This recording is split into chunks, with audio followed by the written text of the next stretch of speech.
அட, அம்மி கல்லும் பறக்கும் ஆடி மாதம்.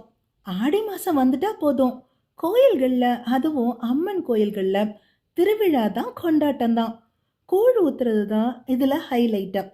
தமிழ் மாதங்களில் ஆடி மாதம்தான் 4வது மாதம். ஆடினாலே ஸ்பெஷல் தான், உண்மைதான். ஆடி தள்ளுபடிக்காக காத்திருக்கவங்க நிறைய பேர் நம்ம ஊரில் இருக்காங்க. நம்ம ஊரில் தான் எதுக்கு எடுத்தாலும் பழமொழி, விதவிதமாக ரகரகமாக. நம்ம ஆடி மாதத்துக்கு இல்லாமல் இருக்குமா? அதுதான் ஆடிப்பட்டம் தேடி விதை.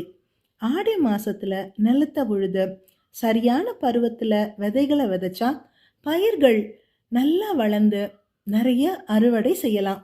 இந்த பழமொழி விவசாயத்துக்கு மட்டும் இல்லை, நம்ம வாழ்க்கைக்கும் ஒரு மிகச்சிறந்த பாடம்.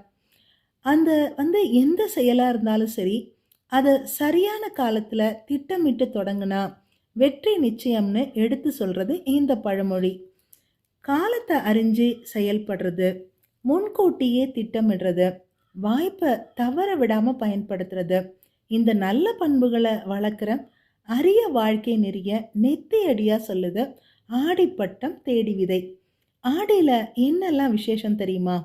ஆடிப்பெருக்கு, ஆடி அமாவாசை, ஆடி கிருத்திகை, ஆடிப்பூரம். இந்த ஆடிப்பூரம்தான் ஆண்டாள் ஜெயந்தி. அதாவது மார்கழியோட அடையாளமான திருப்பாவைய நமக்கு தந்தவங்க தான் ஸ்ரீவில்லிபுத்தூரில் பிறந்த ஆண்டாள். இவங்க பெரியாழ்வார் மகளா, கோதை நாச்சியாரா தோட்டத்தில் கண்டெடுக்கப்பட்டவங்க தான் பூமாதேவியோட அவதாரம். இவங்க பிறந்த நாள் தான் ஆடிப்பூரம்.